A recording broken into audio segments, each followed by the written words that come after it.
Um estrondo final marcou o fim da Segunda Guerra Mundial e o colapso do delirante reinado de Adolf Hitler. No coração de Berlim, no interior de um bunker, Hitler e sua esposa Eva Braun optaram por encerrar suas próprias vidas, evitando assim cair nas mãos das forças aliadas que se aproximavam rapidamente.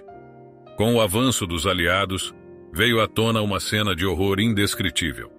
A investigação revelou uma extensa rede de campos de trabalho forçado e centros de extermínio, projetados meticulosamente para a execução em massa de milhões de indivíduos, judeus, ciganos, católicos, dissidentes políticos e pessoas com deficiência. Essa horrível realidade se estendia pela Alemanha e pelos vastos territórios conquistados por Hitler. Bem-vindos ao nosso canal Olhares Documentados. Antes de começarmos hoje, trazemos uma história incrível que vai te prender do começo ao fim. Estamos falando da busca incansável por criminosos nazistas ao redor do mundo. Uma narrativa repleta de reviravoltas, revelações e justiça. Se você está pronto para embarcar nessa jornada histórica conosco, não deixe de se inscrever no canal para não perder nenhum dos nossos vídeos. Não esqueça de ativar o sino de notificações para ficar por dentro de todas as atualizações. E claro, se essa história te impactar tanto quanto nos impactou, compartilhe com todos que você conhece. Juntos, podemos explorar e aprender com o passado. Vamos lá. Mais de 11 milhões de vidas foram brutalmente apagadas no que ficou registrado como o Holocausto, um capítulo horrendo da história. O mundo assistiu perplexo diante da magnitude da maldade perpetuada pelo regime nazista. Dessa vez, não haveria perdão com a chegada da paz, como em conflitos anteriores. A busca por justiça estava em curso, com os líderes nazistas no centro do alvo. Sentindo a pressão iminente, os líderes nazistas mergulharam nas sombras, buscando esconderijos em todos os recantos possíveis. No entanto, um entre eles teve uma vantagem inicial. Heinrich Himmler, figura proeminente no partido nazista e comandante da temida Waffen-SS, teve uma tênue vantagem em sua fuga desesperada. Uma das figuras centrais por trás dos horrores do Holocausto viu seu destino dar uma reviravolta durante os últimos dias da guerra, quando seu relacionamento com Hitler desmoronou. Desesperadamente, Heinrich Himmler tentou iniciar negociações de paz com as forças aliadas. No entanto, ao descobrir as ações de Himmler, Hitler o destituiu de seu cargo e ordenou sua prisão. Buscando se esconder sob uma identidade falsa, Himmler encontrou-se encurralado com o colapso do regime nazista. No momento em que foi parado em um ponto de controle, documentos falsificados levantaram suspeitas entre os soldados britânicos, ao exibir marcas associadas à SS. O disfarce de Himmler se desfez quando, confrontado, ele foi obrigado a revelar sua verdadeira identidade. Embora tenha sido detido, Himmler optou por um fim trágico. Ao ser examinado por um médico, ele ingeriu uma cápsula de cianeto, encontrando a morte rapidamente. Assim como seu líder supremo, Himmler escapou da justiça que clamava por ele. Porém, o horizonte estava repleto de outros indivíduos marcados. Os notáveis julgamentos de Nuremberg, que entraram para a história como alguns dos mais significativos tribunais do pós-guerra, foram organizados prontamente pelos aliados. Convocados meros meses após o término da guerra, esses julgamentos se estenderam ao longo de quase um ano, de novembro de 1945 a outubro de 1946. O alvo eram 24 das principais figuras políticas e militares do regime nazista, incluindo nomes como o Reichsmarschall Hermann Göring, o arquiteto original da Gestapo, Heinrich Himmler, e Albert Speer, enquanto Hitler e seu breve sucessor, o mestre da propaganda Joseph Goebbels, optaram pelo suicídio. Diversos outros homens desempenharam papéis cruciais como arquitetos das forças armadas e da terrível maquinaria genocida por ele engendrada. Destes homens, 13 foram enforcados por suas participações em crimes de guerra, enquanto os demais enfrentaram acusações menos severas, obtiveram absolvições ou foram libertados devido a problemas de saúde. Contudo, certos veredictos suscitaram controvérsia de maneira mais acentuada do que outros. Albert Speer, um dos aliados mais confiáveis de Hitler e ministro dos armamentos e produção de guerra, destacou-se. Embora ele não estivesse diretamente envolvido na operação dos campos de extermínio, sua participação no departamento responsável por desalojar judeus de suas casas e explorar trabalhadores escravizados para construir as máquinas bélicas alemãs era notória. Tais ações resultaram em acusações de crimes de guerra e crimes contra a humanidade, levando muitos a acreditar que a pena de morte seria inevitável para Speer, assim como para muitos de seus colegas. Entretanto, ele escapou por pouco da sentença capital, sendo condenado a 20 anos de prisão. A partir desse ponto, ele adotou uma postura distinta, retratando-se como um modesto burocrata que havia permanecido alheio às piores ações de Hitler. Suas entrevistas e a publicação de 2 livros foram aclamadas como uma visão singular sobre o período nazista da Alemanha. Contudo, muitos especialistas em história argumentam que suas declarações de não ter participado ativamente do Holocausto não resistem ao escrutínio, um enigma que permanecerá sem solução após sua morte em 1981, ocorrida devido a um derrame. Enquanto a maioria dos indivíduos julgados em Nuremberg era composta por militares e burocratas governamentais, houve uma notável exceção. Embora o nome Joseph Goebbels seja frequentemente associado à propaganda do regime nazista, houve alguém que pavimentou o caminho antes dele. Julius Streicher, líder regional e legislador, ganhou notoriedade como editor do jornal de propaganda antissemita Der Stürmer. Desde antes de Hitler ascender ao poder, os escritos de Streicher incitavam a violência contra a população judaica alemã. Ainda que Streicher tenha alcançado um cargo político sob o regime nazista, ele nunca fez parte do círculo íntimo de Hitler. Em decorrência de suas falsas acusações contra Hermann Göring e outras ações, ele enfrentou acusações judiciais. Ele foi destituído de suas posições no partido em 1940. No entanto, essa medida não conseguiu protegê-lo quando o ano de 1945 chegou. As forças aliadas o capturaram, e apesar de não ser um militar, ele enfrentou acusações de incitar genocídio devido ao seu papel na disseminação da propaganda nazista.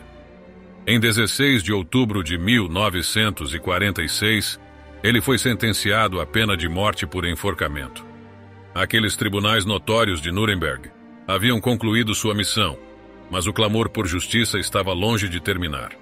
Os tribunais militares dos Estados Unidos prosseguiram com uma dúzia de julgamentos adicionais contra indivíduos acusados de colaboração com os nazistas.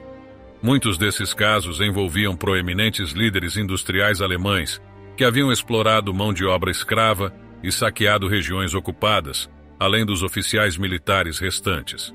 Sob a liderança de juízes americanos, esses processos incluíram o notório julgamento dos médicos, onde médicos nazistas foram julgados por seu envolvimento nos assassinatos em massa, incluindo eutanásia forçada.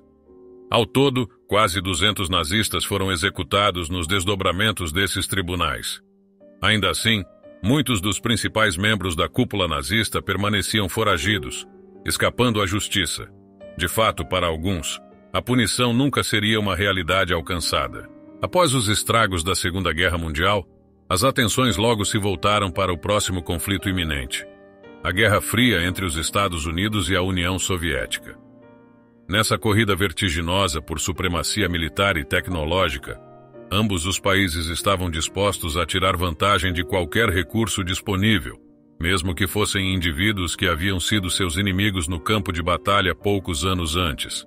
Dessa dinâmica emergiu a Operação Paperclip, um programa altamente secreto dos Estados Unidos que facilitou a transferência de mais de 1.600 cientistas e militares do regime nazista para os Estados Unidos. O objetivo era que esses especialistas compartilhassem seus conhecimentos sobre tecnologia militar nazista. Durante a Segunda Guerra Mundial, os nazistas haviam chegado perigosamente perto de desenvolver uma bomba nuclear. E entre os principais nomes envolvidos em seu programa estava o engenheiro aeroespacial Werner von Braun. Embora seja notório que von Braun tenha empregado trabalho forçado em diversos de seus projetos e enfrentado acusações de tratamento brutal, sua relação com Hitler havia sofrido desgastes nos últimos dias do regime. Isso era algo comum para muitos que trabalhavam sob o jugo do ditador paranoico. Entretanto, o rumo de sua sorte estava prestes a tomar um rumo drástico. Himmler, em uma manobra enganosa, acusou falsamente von Braun de simpatizar com os comunistas, alegando que ele estava tramando sabotar a Alemanha. Von Braun, buscando escapar da situação, tentou fugir para a Grã-Bretanha. Porém, os principais membros do regime nazista intervieram e asseguraram sua libertação. Sustentaram que von Braun era essencial para os esforços de guerra nazistas. Com a iminente derrota do regime nazista, von Braun e seu grupo se renderam aos americanos. Após um curto período de detenção, ele foi recrutado pelo governo dos Estados Unidos. Sua trajetória tomou um rumo notavelmente diferente da maioria dos líderes militares nazistas. Ele passou décadas colaborando com a NASA e contribuindo para o desenvolvimento do programa de mísseis balísticos dos Estados Unidos. Tal foi seu impacto que, em 1975, von Braun recebeu a Medalha Nacional de Ciência. Ele veio a falecer nos Estados Unidos, onde viveu em liberdade por muito tempo, sendo mais lembrado por suas realizações científicas do que por sua associação com o regime nazista. Enquanto a maioria dos arquitetos do nazismo teve seus destinos determinados, alguns ainda permaneciam livres. Após o término da guerra, inúmeros nazistas fugiram da Alemanha, buscando refúgio através das chamadas Ratlines. Escondiam-se primeiramente na Itália ou Espanha, locais considerados seguros, onde os olhos dos aliados não estavam atentos, antes de seguirem para seus destinos finais, frequentemente nas nações sul-americanas. Nações como Brasil, Argentina e outros países do continente tornaram-se reconhecidos refúgios para os criminosos de guerra nazistas de alto escalão. Um dos exemplos mais notórios foi o infame médico Josef Mengele. Procurado por crimes contra a humanidade devido aos seus perturbadores experimentos em campos de concentração, Mengele conseguiu escapar e encontrar abrigo na Argentina. Com uma mudança de identidade, evitou a captura e extradição, permanecendo indetectável até sua morte em 1979, quando sofreu um derrame fatal enquanto nadava. Localizar os nazistas remanescentes estava se tornando cada vez mais complexo. Contudo, novos caçadores estavam emergindo. Um desses caçadores era Simon Wiesenthal, um judeu nascido na Áustria-Hungria em 1908. Ele e sua esposa mal sobreviveram aos horrores dos campos de concentração nazistas. Após o término da guerra, Wiesenthal compôs uma lista de criminosos de guerra nazistas e a apresentou às autoridades americanas. Esse esforço o conduziu a uma posição no Escritório de Serviços Estratégicos dos Estados Unidos. Porém, ficou evidente rapidamente que o ímpeto para perseguir os criminosos nazistas estava diminuindo. Diante dessa situação, Wiesenthal decidiu empreender sua própria busca. Ele coletava informações sobre os perpetradores dos crimes nazistas e dedicou-se a trazer à tona suas ações, incluindo tentativas de levar esses criminosos à justiça em Israel. Encontrá-los em solo estrangeiro tornou-se sua missão preeminente.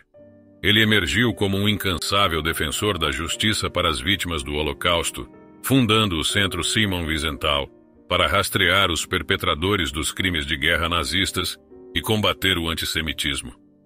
Contudo, sendo um civil, ele estava ciente de que necessitaria do respaldo dos governos para desalojar os nazistas sobreviventes de seus esconderijos. Felizmente para ele, o ano de 1948 traria uma reviravolta significativa no panorama global. Após o Holocausto, o desejo ardente por um refúgio seguro para o povo judeu sobrevivente tornou-se uma necessidade premente. Isso atingiu um ponto crítico no então mandato britânico da Palestina, quando os judeus residentes naquela que historicamente fora sua terra ancestral lutaram pela independência. Em 1948, as Nações Unidas recém-criadas votaram a favor da divisão do território, resultando na formação do Estado de Israel na metade ocidental. Esse momento crucial desencadeou uma guerra brutal, com várias nações vizinhas invadindo o novo Estado. Mas Israel, ainda em seus primeiros passos como nação independente, desafiou todas as probabilidades ao repelir as forças invasoras e assegurar sua independência. Nesse cenário, a agência de inteligência recém-criada, a Mossad, assumiu uma missão além da defesa da pátria: caçar os criminosos de guerra nazistas ainda em fuga. E eles tinham um nome no topo de sua lista de alvos. Adolf Eichmann compartilhava mais do que apenas o nome com seu líder. Ele era um fervoroso defensor da aniquilação do povo judeu, alinhando-se com Hitler. Como comandante da SS, ele supervisionou a deportação em massa e o genocídio de grande parte da população judaica na Europa. Apesar de ter sido capturado pelos Estados Unidos pouco após a derrota alemã, Eichmann escapou do primeiro campo de detenção e se ocultou na França por vários anos. Ele posteriormente fugiu para a Argentina em 1950, usando documentos falsos providenciados por um bispo com inclinações nazistas. Operando discretamente como empreiteiro do governo, Eichmann manteve um perfil baixo. No entanto, em 1956, ele começou a almejar a publicação de uma biografia com a assistência do jornalista nazista Wilhelm Sassen. Sua confiança excessiva nesse projeto desencadearia uma série de eventos que selariam seu destino. Desde os últimos momentos da guerra, Simon Wiesenthal estava na busca implacável por Eichmann e recebeu um relatório em 1953 que indicava que o fugitivo tinha sido visto em Buenos Aires. No entanto, foi apenas em 1960, após a morte do pai de Eichmann, que Wiesenthal encontrou uma grande oportunidade. Ele enviou detetives particulares para fotografar o funeral e compartilhou essas imagens com membros da Mossad. Esse acontecimento desencadeou um movimento crucial na captura de Eichmann. Na Argentina, um informante chamado Lothar Hermann deu informações cruciais. Sua filha namorara um homem que afirmava ser filho de Eichmann e o identificou. Agora havia provas suficientes para prender Eichmann e submetê-lo a julgamento. Contudo, a Argentina raramente concedia extradições. O primeiro-ministro de Israel, David Ben-Gurion, tomou uma decisão audaciosa. Resolveriam o problema por conta própria. Assim teve início uma das operações mais extraordinárias na história do Mossad, a Agência de Inteligência Israelense. Uma equipe de 8 agentes liderada por Rafi Eitan, membro do Mossad, foi enviada a Buenos Aires. Lá, eles passaram a seguir Eichmann atentamente, observando seus movimentos diários. Identificaram um lugar abandonado pelo qual ele passava diariamente no caminho para o trabalho e escolheram esse local para efetuar a prisão. Apesar de quase abortarem o plano quando Eichmann não estava no ônibus habitual, os agentes permaneceram aguardando, e quando ele desceu do próximo ônibus, a equipe agiu rapidamente. Capturaram Eichmann, o colocaram em um carro e o ocultaram sob um cobertor. A partir desse momento, Eichmann foi transferido de um esconderijo para outro durante 9 dias, assegurando que tinham a pessoa certa sob custódia. A última etapa da operação estava prestes a acontecer: levar Eichmann de volta a Israel. Ele foi sedado, disfarçado como um comissário de bordo, e transportado em um dos aviões israelenses que recentemente trouxeram uma delegação diplomática à Argentina. Embora o plano de voo tenha sofrido atrasos devido a revisões, a astúcia da Mossad permaneceu oculta. Eichmann foi repatriado para Israel, e sua captura foi anunciada a uma nação que abrigava numerosos sobreviventes do Holocausto. Enquanto a Argentina estava furiosa com essa operação sigilosa, Israel manteve-se firme, determinado a submeter Eichmann a julgamento. Durante 9 meses, ele passou por interrogatórios nos quais mostrou pouco arrependimento e parecia não compreender plenamente a profundidade de seu envolvimento no genocídio nazista. Foi essa postura que levou a jornalista Hannah Arendt a cunhar a expressão "a banalidade do mal". Eichmann acabou sendo acusado de 15 crimes contra a humanidade, crimes de guerra e crimes contra o povo judeu, sendo condenado por todas essas acusações. Em solo israelense, ele se tornou uma das únicas 2 pessoas a receberem a pena de morte, sendo a primeira desde a Guerra de Independência. Eichmann foi enforcado em 31 de maio de 1962. Com o passar dos anos, a busca por nazistas tornou-se menos destacada, mas não cessou. Com o envelhecimento dos líderes nazistas, muitos faleceram, seja sob custódia, ou em seus novos esconderijos. O foco passou para os colaboradores mais jovens, já que os campos de concentração frequentemente eram administrados por figuras brutais que talvez não tivessem alta patente nazista, mas ainda haviam cometido atrocidades terríveis. Com uma nova liderança na Alemanha, muitos nazistas foram submetidos a julgamentos internos, além de serem deportados de diversos países europeus e dos Estados Unidos. No entanto, à medida que o século XXI começava, a busca pelos nazistas desacelerava. Porém, essa desaceleração não significava o fim, como um caso em Nova York viria a revelar. A justiça não tinha prazo de validade, já que o Palij, um ex-soldado ucraniano-polonês, estava vivendo em Nova York. Durante sua época no batalhão Stribel, ele supervisionou o assassinato em massa de 6.000 judeus em um único dia no campo de trabalho de Trauniki. Após a guerra, ele falsificou seu serviço durante o conflito para conseguir a posição de pessoa deslocada e, assim, migrou para os Estados Unidos. Ele levou uma vida tranquila até 1993, quando o Departamento de Justiça dos Estados Unidos encontrou evidências de sua ligação com nazistas. A cidadania americana de Palij foi revogada e as autoridades iniciaram um processo de deportação. No entanto, surgiu um obstáculo. Nenhum país estava disposto a recebê-lo. Alemanha, Polônia e Ucrânia recusaram os pedidos de extradição, alegando insuficiência de provas. Assim, Palij continuou a viver em seu apartamento em Nova York, embora rodeado por manifestantes persistentes. A batalha para responsabilizá-lo continuou até 2018, quando a Alemanha finalmente concordou em assumir o caso. Aos 95 anos, Palij tornou-se uma das pessoas mais idosas a serem deportadas dos Estados Unidos. Devido à sua idade avançada, ele não foi levado a julgamento e morreu menos de 6 meses após a deportação para a Alemanha. Resta uma pergunta: há algum criminoso de guerra nazista ainda vivo? Mesmo que os mais jovens soldados tivessem agora em torno dos 90 anos, se algum deles conseguiu evitar a justiça até agora, é provável que haja alguém ainda em busca deles. Gostou dessa história intrigante sobre a busca por criminosos nazistas?